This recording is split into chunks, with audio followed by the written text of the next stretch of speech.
Days of Heaven. Um, we have here for Days of Heaven the birds of heaven, as you can see. Terence Malick. Um, that name is sufficient for audiences, for the public, on so many levels. Enough to know the film is going to be wonderful. I'm laughing because at the same time I'm thinking of Adventures in the Screen Trade, the classic quintessential book on the movie industry. William Goldman, winner of 2 Academy Awards and many other trophies. And you should read it. It explains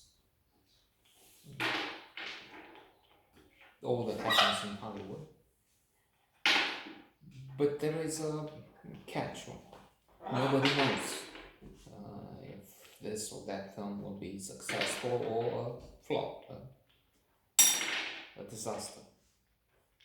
So that's why they love Terrence Malick. You know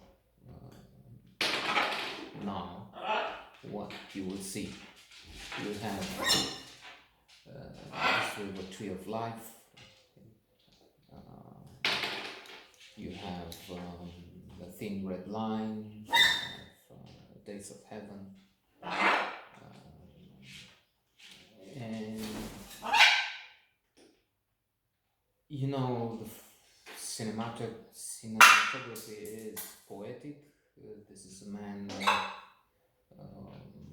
is, I would say, at that simplistic level, get his message. In love with nature, the flow of time, the essentials, the world beyond, heaven and earth. Important themes, frivolity, lurid, erotic, silly films are not for him. Now, Days of Heaven has, I'm laughing now because I'm thinking Richard Gere, and the stories with a gerbil, with a little animal that is supposed to go into. Let's stop here. We have a very small audience, but we don't want to antagonize even that. I mean, it's important. We'll be left with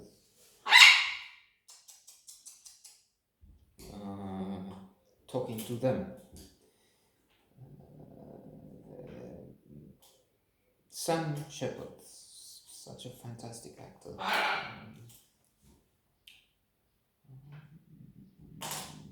And he should have been on a level with Al Pacino. Indeed, in contrast with Al Pacino, who for the last 20 years has been involved in, from my point of view, in regrettable projects mostly. I mean, if you know now that, or if I know now that Al Pacino is involved in a project, then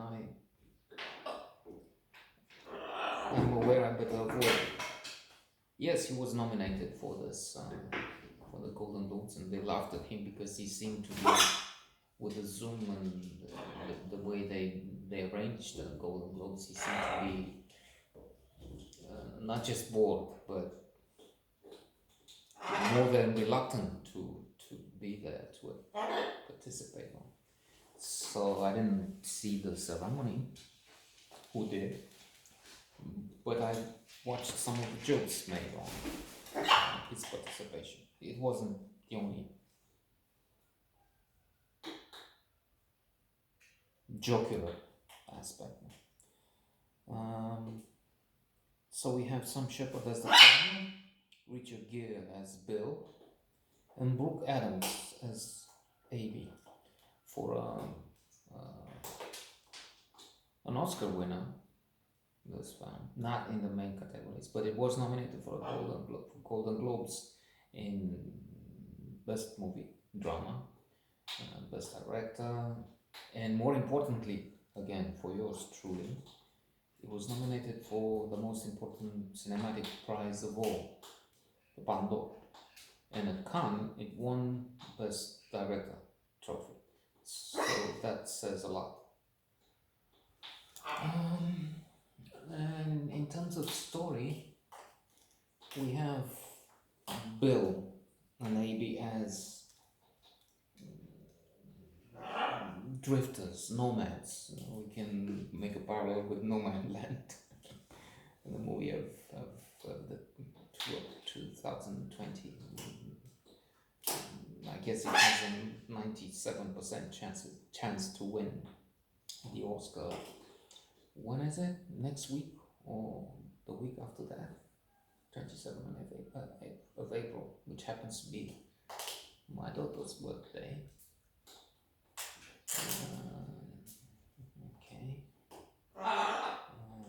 And they stay with the farmer, and Debbie marries him, claiming that Bill is her brother. The farmer sees there's something wrong going on, embraces moments of tenderness, and confronts his wife. What is that? What kind of bond do you have between brother and sister where you come from? Did you have a sister? No. Well, you don't know what you're talking about. So. But they touch like lovers, they kiss like lovers because they are. And it will be a major problem. It will be the climax, breaking point in the narrative. And we have other calamities in the movie. Fires, there's an invasion of locusts, we have funny moments, we have a troop of a flying circus, a team that comes with an airplane to perform in what is a remarkable movie. Incidentally, it has 93 out of 100, the Metascore. That's what critics thought on average about it. Nearly perfect.